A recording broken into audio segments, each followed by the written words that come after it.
are here.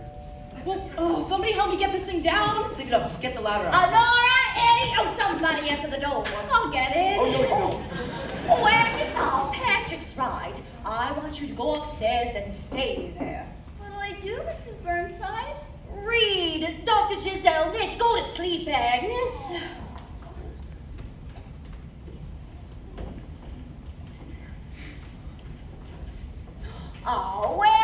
Welcome to the Burnside fireside. Good to see you, Mamie. You don't look a day older. Up!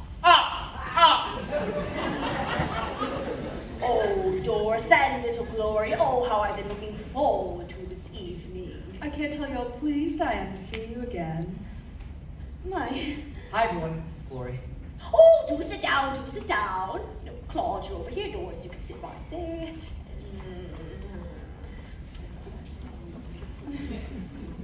Are you comfortable there, Doris?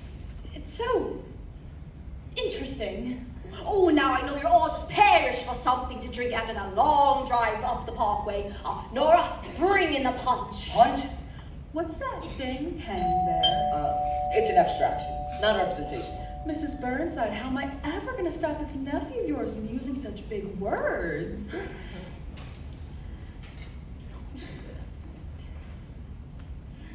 Dwight!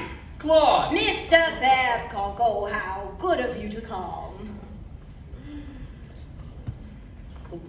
Oops. Oh, do you have to raise that? Begin, will you bring in the ladder? Oh, Mr. Babcock, you do sit down just right there, yes. Oh, and I think they're almost ready. The specialty de la maison.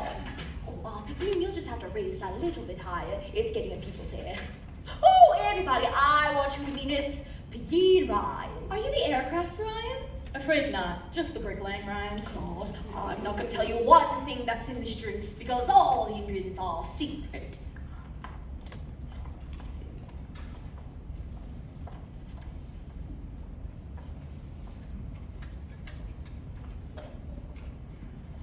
All right, now, hold still. Oh.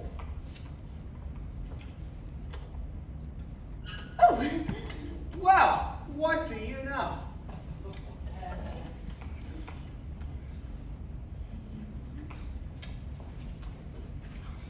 Now, the trick is to drink all the alcohol before it burns away. I feel like Miss Liberty. No, a good friend of mine who may stop in later calls this the Flaming Maze. Who's jumping in later? Just family, Patrick. Oh, Doris, don't be an old fraidy cat. We're fully covered by fire insurance. Now, are we on it? Mr. Upson, wouldn't you be happier if I fixed you a daiquiri? No, son, not for a minute. Your auntie fixes for me and I'm going to drink it. Why, it looks just fine. Oh, this is spicy. Try one of the little striped ones, Mom. Say these are tasty. What are they, dear? Oh, just plain old pickled rattlesnakes. Why, it's pure protein, and before they marinate them, they always remove the fangs. Oh, Mr. Babcock, you've gone out. Don't bother, Mrs. Burnside. Mamie, dear. With the wedding only a few weeks away, I've just got to decide. Would you say 6 bridesmaids? Muriel Puce had 8. And I'd say let's keep up with the Puces. Oh, Agnes, what are you doing down from your room? Mrs. Burnside, it's 8:15 and you told me. No, I told you to take your pills at 8:15. But my calcium pills are in the kitchen. Auntie Mame? Is that a member of the family? Damn if I know. It's a member of somebody's family. Doris, this is my secretary. She's not feeling herself at the moment. Now, we all know about these women's things. What's your name, dear? Agnes Gooch. Well, you sit right here beside me, Mrs. Gooch. An expectant mother always makes me feel weepy. I remember when I was carrying Gloria. Oh, Mommy. Now, Agnes. Now, Mamie, she's eating for 2. And what does Mr. Gooch do? Oh, my father passed on. No, I mean your husband. Carol, fine, Dean. One thing about my Auntie Mame, she's big-hearted. Whenever anybody's in trouble, she's always the first. Oh, Vera, Name, dear. darling, like an out the critics. Heaven. Claude, that is Vera Charles, the famous actress, just as sure as I'm sitting here. Oh, Mrs. Upson, Mr. Upson, Miss Upson, Mr. Babcock, I want you to meet my dearest friend, Vera Charles. I told you, Claude, I told you. How do you do? I was so charmed to meet you all. Miss Charles, I've just got to tell you how I adored you in Reflected Glory. Oh, did you, dear? That was Tallulah Bankhead. Vera, can I persuade you to have a drink? Oh, yes, anything but rum. I've just been at the most god-awful party, and all they had were daiquiris made with honey yet. Oh, we're out to find your dream to come. Oh, God. Oh, Doris, you were good enough to show me little Glory's school teacher, and I thought you'd like to meet Patrick's very first school teacher here in New York. Why, ma'am, don't you have a picture of me? Oh, not one we could show in mixed company. Say, haven't I seen you somewhere before? I don't recognize the face. Auntie Mame, I thought it was a little just family tonight. Patrick, you don't want the Upsons to think that we don't have any friends now, do you? Besides, these are the people that helped raise us. Oh, Peggy, do you need help with that? Oh, Patrick, won't you be a gentleman and help her up the ladder? Whoa, whoa! Thanks, Lochinvar. Courtesy of the house. I'm okay. You seem to have troubles enough of your own. Don't I, though? Well, that's a pretty picture, I must say. Yes, isn't it? Ladies and gentlemen, I'd like to propose a toast to this lovely young couple as they start up the ladder No, of no, life Auntie, together. dear. This isn't Gloria. That's Gloria. Pity.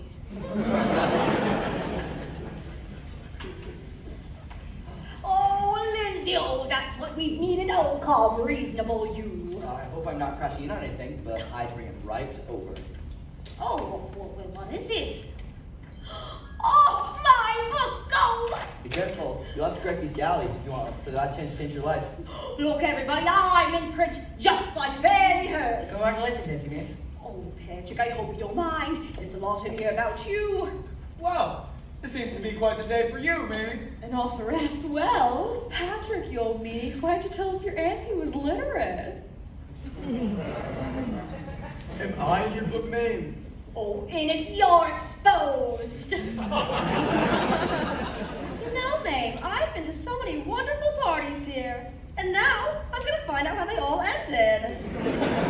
Hey, I've almost forgotten about the time we got locked in the mummy room at the Metropolitan. And that time we got Miss Earmark to give me a flying lesson. Boy, I had no talent for that at all. And here's all about the roller skates. And Uncle Bo. And that Christmas when we were so broke. Mrs. Burnside, you could practically write a whole book about what happened to me. I beg your pardon, Gloria. I said you could practically write a whole book about what happened to me. Bunny Bixler and I were in the semifinals, the very semifinals, mind you, of the ping pong tournament at the club, and the most ghastly thing happened.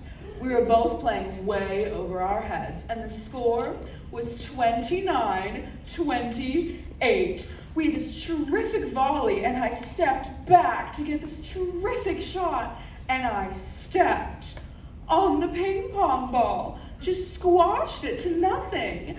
So then Bunny and I went to the closet of the game room to get another ping pong ball, and the closet was locked. Imagine! So we had to call the whole thing off. It was ghastly, just ghastly.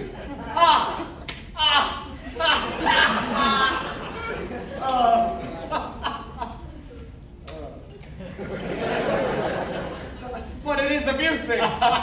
Yes, it is amusing. It's hilarious. What is? Your story. Oh, yes, And the most important thing, Vera, is she did it all by herself. There isn't one Alana or Kakamora in the whole book. Oh, Mr. Upjohn, you're not going to believe this, but Lindsay had this Irish slop, Brian. What was his name? Oh, it doesn't matter. Come down here and live with Mame when she got her book finished.